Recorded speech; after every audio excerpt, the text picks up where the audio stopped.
If you've ever stared at your screen and thought, I can't keep doing this, then this video is for you. After months of burnout, second guessing myself, and very long nights, I decided to quit my job. I want to tell you why, what led me to that decision, and some of the things I realized after leaving. Welcome back to the channel. Tune in or ghost out. The biggest question on your mind watching this is probably, why would I leave a job in this type of job market?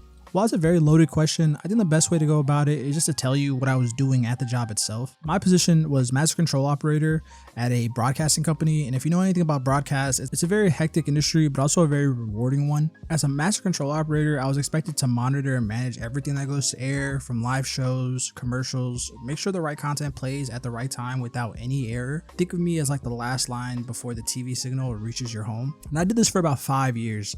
I know 5 years sounds like a lot, but if you've ever worked a job, when you start there versus the time that you leave there, it all kind of just moves really fast and it's easy to get comfortable, getting a paycheck. So while 5 years is a lot, it really didn't seem like a lot when I was actually there. And for the most part, everything was fine up until about the 3rd to 4th year that I was there. That's when a lot of the red flags popped up. But prior to that, oh man, I was happy. I was very young when I started the job, so I was getting paid decent, essentially just to watch TV. The great part about the job was if nothing was going wrong, then you were just watching TV. In some cases, you could make your playlist, that's the thing that controls all the commercials and shows that play. You could fix that for the entire day in about 30 minutes when you started your shift. So you would just be sitting in a chair watching TV all day. And for that reason mainly, the job isn't really seen as like a senior level position. It's very much entry level. You can get in there right out of like broadcasting school.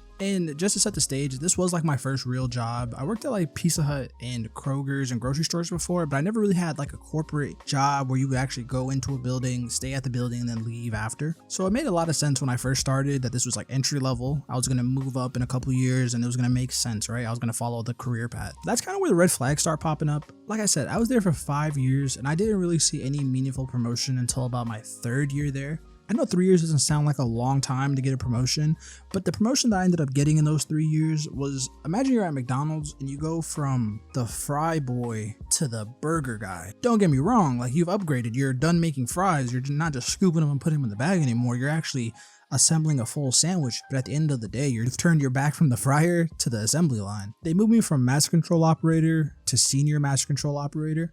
And the promotion was just that, like it was just a title change.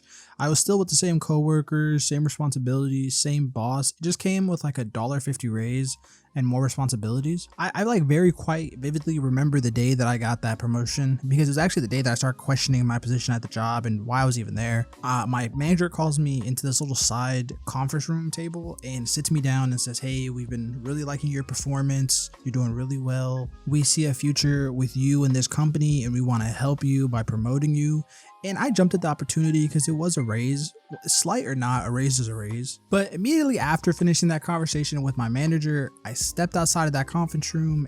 One of my older coworkers comes up to me, and when I say older, he's nearing retirement age at that time, and he congratulates me, and the words that come out of his mouth were, I remember when I got promoted to senior master control operator 40 years ago. So I go on to ask like, oh, 40 years ago, so what do you do now? And his response was, oh, I'm still a senior master control operator. In that very moment, I saw basically my life flash before my eyes. I don't know about you guys, but just hearing that, like 40 years at the same position, it wasn't just the idea of working a job for 40 years, but I really remember this coworker coming into work like shit talking the job every chance that he got about the management, whether it was the higher ups. Everything to him was just annoying and he saw a problem with it. In my 5-year stay there, I definitely understood what he was talking about, but mind you, why would you stay if you had that many problems with the job? And that interaction always kept that question in my head, like, why am I staying here if I know the outcome? On top of that, the whole vibe of the company was very toxic.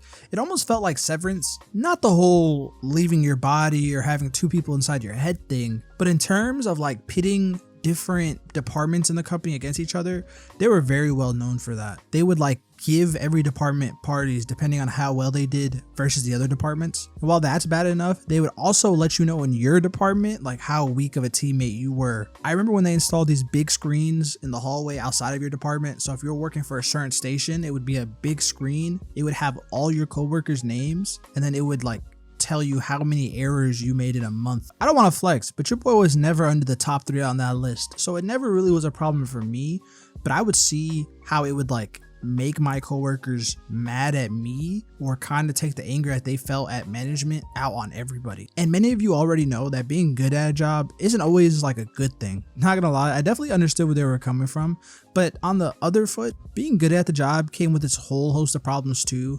Like since I was good at the job, I would always constantly have more on my plate than anyone else around me. And I mean a lot more on my plate, whether that's like getting calls at any hour of the night asking to come in because we were short staffed, or having to run multiple live events at once. It's kind of like being in 2 different places at the same time, and it was always nerve-wracking. And you know, if I messed up during those situations where they asked me to help, it wouldn't be like, oh, thanks for helping us. It'd be like, how could you mess this up? What are you doing? Which really made that $1.50 raise not worth it. And for a lot of people, like toxic behavior or being overworked really won't cause them to leave a job. And you know, I stayed there tolerating it for a long time. It really didn't affect me. The thing that really got under my skin was the lack of growth. What my coworker said really scared me, and then just all the chatter that I heard from senior management to like new people there was that broadcast was dying, everything's being phased out for streaming, they won't need people to control these lists anymore, like our time is numbered.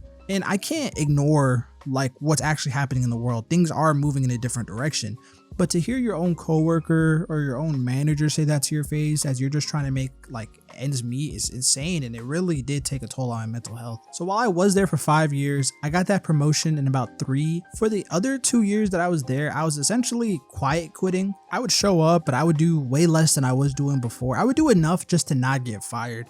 And even then I would really push the boundaries of that a lot. I remember at like maybe 6 months before I actually left, my start time for the job was 6 a.m., which was always a struggle, but I would attempt to get there on time, and I usually would be good my entire time there about showing up on time. But for like the last year, I remember making it a goal to wake up at 7 and not make it to work till 7:30, because one of the running myths there was that like they won't fire you. You could do anything and they won't fire you. And I can very much say that that was true. Like it's not a myth. It really did take me pushing the boundaries of what's acceptable for them to not even get mad, but to even care. Like I was taking naps in the employee lounge. I was taking extra long breaks, double lunches. I was still getting my job done to a good extent. Like I wasn't increasing my errors, but I definitely was being more lazy at that job and taking it less seriously. I was kind of following the crowd, and that was sweet. Like for a year, or maybe a little bit more than a year, I was getting paid my full payment for doing maybe a third of the work I was doing before, never getting complained at. But then I realized that if I'm allowed to do this and there's no issues with it, then this is how I end up at the company for 40 years. Like I will never get talked to about this behavior, and I will never move up because of this behavior. But just because I realized that it was a problem doesn't mean it was just like a light bulb and I fixed it. I remember dealing with that issue and that mental struggle of should I stay, should I leave, for months and months. I talked to a lot of people around me. I talked to my family, I talked to my friends, I Googled it, everything. I watched the video, probably the reason you're watching the video. I like looked up careers that I could switch to or quick ways to like pivot. And even after all that, I was still just stuck. Like, should I leave? They're paying me. They're not expecting a lot of me. That was also a lot of the reasons that people around me told me to stay, was that it's very low pressure. And you know, you watch TV all day. Like that sounds like a dream job, very easy. And it really took like a movie scene to happen in my life to finally give me the answer on what I should do. It was late. It was raining. I had just gotten off work at 6 o'clock and they asked me to come in at like 4 a.m. because someone was calling out. I remember agreeing to it and waiting outside for the Uber that I had called to take me home. While I was waiting, I received a call from my uncle, and I told him what was going on, just kind of about life. And shout out to my uncle. He's a very simple man. Like he makes a lot of tough things come off in really simple ways.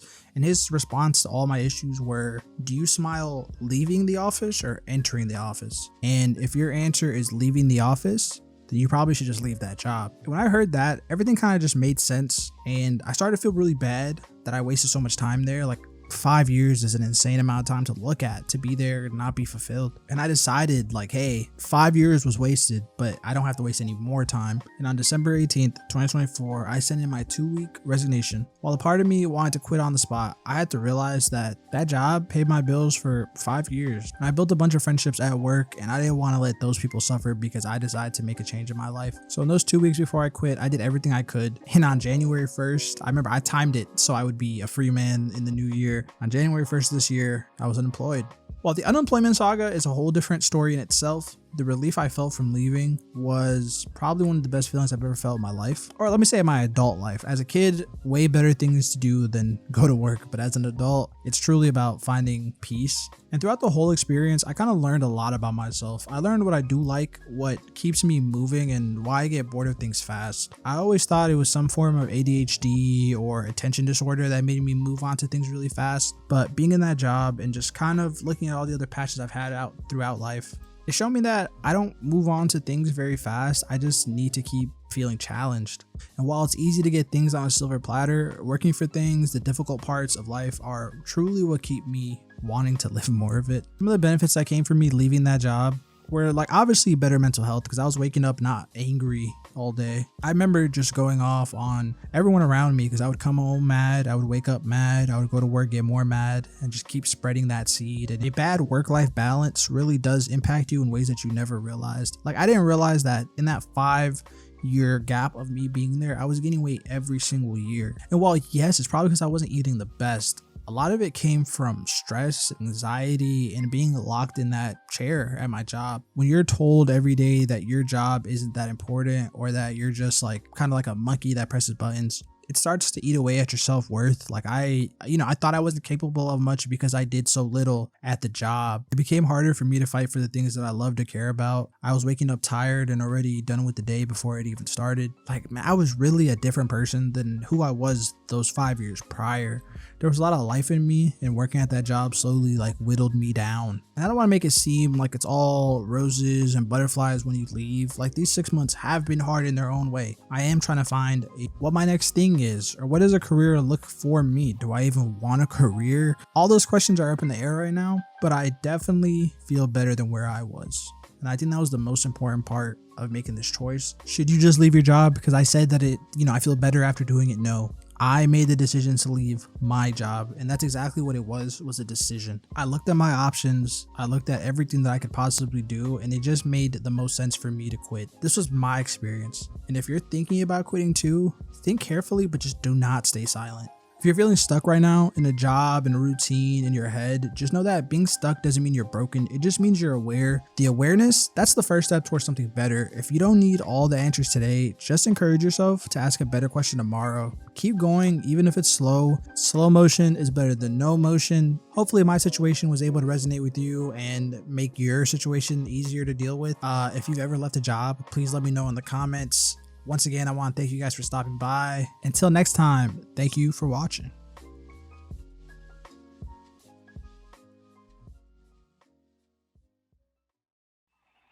Transmission complete. Signal terminating. This is ghostthread, signing off.